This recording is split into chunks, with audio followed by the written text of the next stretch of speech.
የሁለተኛ ደረጃ ትምህርቱን ደግሞ በምስራቅ አጠቃላይ አጠናቋል።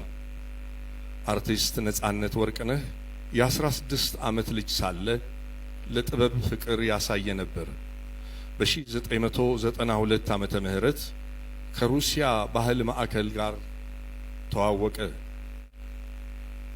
በፑሽኪን ቆይታውም በግጥሞች በወጎች መሃል የሚተላለፉ የተመልካችን ቀልብ የሚይዙ በርካታ ድራማዎችን ሰርቷል። ነጻነት በአንድ በኩል ፍሬሽማንን በፑሽኪን እያሳየ የመጨረሻ ኃጢአት የሚል በቀበሌ አዳራሽ ውስጥ የተሰራ ቲያትርን በማሳየት አቅሙን ለሕዝብ በይፋ አስመስክሯል። የነጻነት ኪነጥበባዊ አበርክቶች በቲያትር በፊልምና በሬዲዮ ድራማ የሚገለጹ ነበሩ። አርቲስት ነጻነት ወርቅነህ በይቅርታ ምሽት በማዘጋጃ ቲያትር ቤት ለመጀመሪያ ጊዜ በቲያትር ቤት ደረጃ የሰራው ሲሆን በመቀጠልም በብሔራዊ ቲያትር ካብ ለካብ የሚባል ቲያትር ላይ የትወና ብቃቱን አሳይቷል።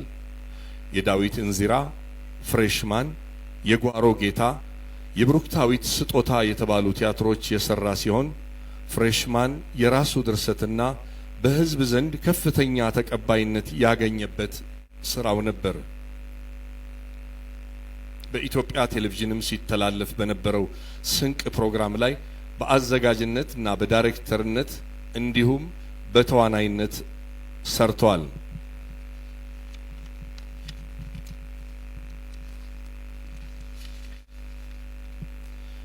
በአዲስ አበባ ከተማ አስተዳደር ቴሌቪዥን በሚተላለፈው መስኮት በተሰኘ የ5 ደቂቃ ድራማዎች ላይ በብዙ ድርሰቶቹ ተሳትፏል።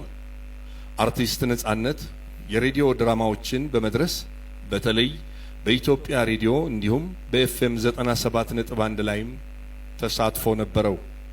የአርቲስት ነጻነት የመጀመሪያ ፊልሙ የማይደረስበት የሚለው ሲሆን ከዛ በኋላ ኤፍቢአይ 1 2 እና 3 የአንቺው ሌባ 1 እና 2 ሚስተር ኤክስ ባለቀለም ህልሞች ስለማይዘነጋ ውለታ የተሰኙ ፊልሞችን የሰራ ሲሆን የኤፍቢአይ 1 2 እና 3 ፊልም ደራሲ ራሱ ሲሆን በባለቀለም ህልሞች ላይ በዳይሬክቲንግ እንዲሁም በሚስተር ኤክስ ፊልም ላይ በድርሰት ተሳትፏል። በህዝብ ዘንድ በባለቀለም ህልሞች በአንቺው ሌባ እንዲሁም በኤፍቢአይ ፊልሞች የተለየ አድናቆትና ተወዳጅነትን ሊያገኝ ችሏል።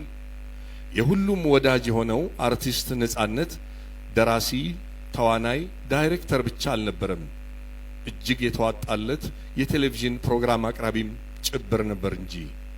በተለይ በኢቢኤስ ቴሌቪዥን በሚተላለፈው የቤተሰብ ጨዋታ በየፕሮግራሙ አዳዲስ ቃና እየጨመረ ለዓመታት ፕሮግራሙ በህዝብ ልብ ውስጥ እንደተወደደ እንዲሁም ሳይሰለች እንዲታይ አስችሎታል። ከቴሌቪዥን ፕሮግራም አቅራቢነቱ በተጨማሪ የተለያዩ ማስታወቂያዎችን እንዲሁም መድረኮች መልእክታቸውን ሳያጡ በሳቅ እየታጀቡ አድርጎ ማቅረብ ላይም የሚደርስበት አልነበረም። አርቲስት ነጻነት ወርቅነህ ሌሎች ሲደሰቱ ከማንም በላይ ይደሰታል። በበርካታ ችግሮች ቢያልፍም ሳቅ ከምንም በላይ መድኃኒት ነው በሚለው አስተሳሰቡ ለዓመታት ዘልቋል። አብረውት ለሚሰሩ የኪነ ጥበብ ባለሙያዎች ልዩ ክብር ያለው ነጻነት ለሰዎች በመድረስ የሚያምን በሰዎች የደስታና የሐዘን ጊዜም ቀድሞ የሚገኝ መሆኑን የቅርብ ጓደኞቹ ይመሰክራሉ። ለሰው የሚያሳየው የደግነት ባህሪም በሁሉም ዘንድ የሚያስወድደው ነበር። አርቲስት ነጻነት ወርቅነህ ከቅርብ ጊዜ ወዲህ ህመም አጋጥሞት በሀገር ውስጥና በህንድ ሀገር ሕክምናውን ሲከታተል እንደነበር ይታወቃል። እረፍት እንዲያደርግ በሐኪሞች ቢነገረውም ነጻነት ግን የሙያው ፍቅር ሊያሳርፈው አልቻለም። በቅርብ ወዳጆቹም እሱን ለማዳን ከፍተኛ ጥረት ተደርጎ ነበር።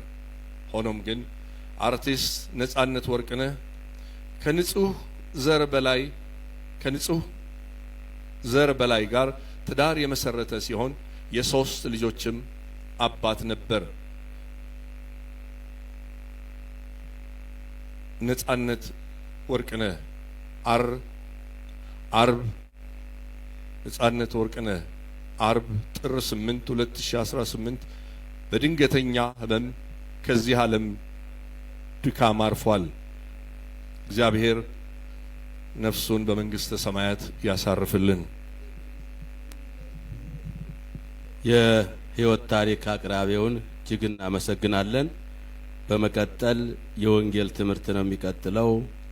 በክቡር መጋቢ ሐዲስ እሸቱ አማካኝነት ይቀርባል። ወደ መድረኩ ይምጡ።